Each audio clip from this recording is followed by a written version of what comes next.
শিক্ষার্থীবৃন্দ, আসসালামু আলাইকুম। এই মহামারী করোনা ভাইরাসের মধ্যেও দীর্ঘদিন আমাদের বিদ্যালয়ের ক্লাস কার্যক্রম বন্ধ।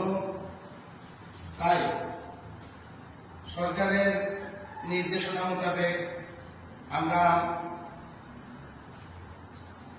বাগড়া মাধ্যমিক বিদ্যালয় থেকে প্রতিদিনই অনলাইন ক্লাসের মাধ্যমে তোমাদেরকে ধারণা দিচ্ছি। বিভিন্ন বিষয়ে শিক্ষকরা বিভিন্ন বিষয়ে তোমাদেরকে ধারণা দিতেছে। তাই আমিও আজকে তোমাদের সামনে হাজির হলাম ব্রাহ্মণপাড়া উপজেলার বাগড়া মাধ্যমিক বিদ্যালয় থেকে অনলাইন ক্লাসের মাধ্যমে। আমি আজকে প্রথমেই আমার পরিচয় দিচ্ছি।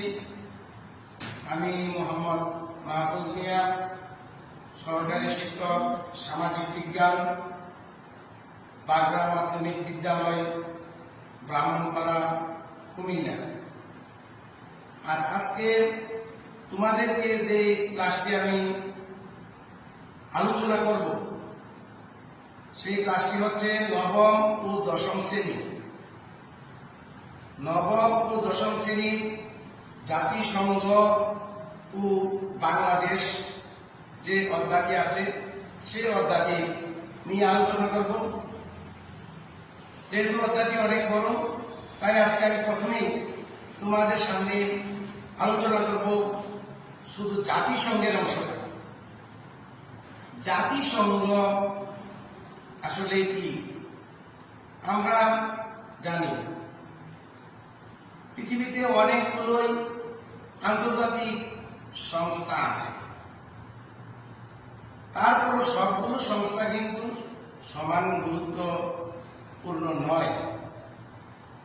আর সবগুলো সংস্থার মধ্যে সবচেয়ে বড় যে সংস্থা সেটি হচ্ছে জাতিসংঘ।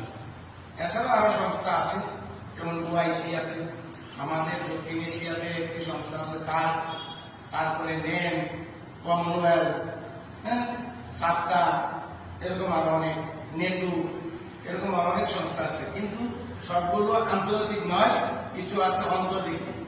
আজকে আমি তোমাদেরকে জাতিসংঘ, আসলে জাতিসংঘটা কি এবং কিভাবে আসলো এই জাতিসংঘ সেই বিষয় নিয়ে আলোচনা করছি। মানুষ এবং এই মানব জাতির কিছু অধিকার আছে, আর এই মানব জাতির যে অধিকার সে অধিকারটাই হচ্ছে মানব অধিকার।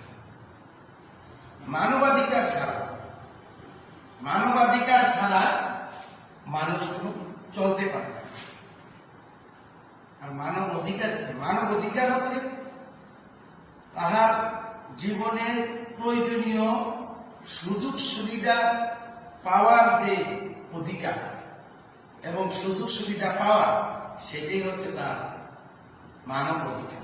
প্রত্যেকটা মানুষেরই চলার অধিকার, বলার অধিকার, শিক্ষার অধিকার, স্বাস্থ্যের অধিকার, সবগুলো অধিকার তার পাওয়া,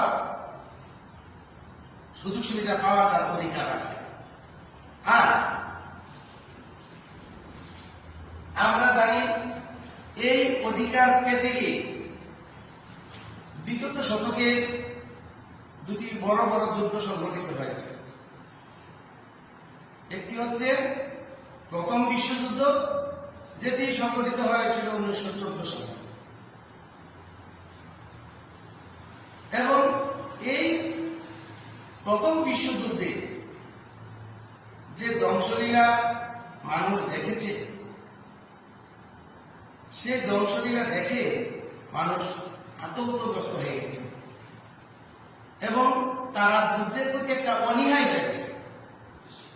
অনীহা আসার পরে তারা গঠন করেছিল একটি সংস্থা। এই সংস্থার নাম ছিল লিগ অব নেশনস। কিন্তু এটি মানব জাতির অধিকার দিতে ব্যর্থ হয়, এটি আলোর মুখ দেখে। এরপরে যে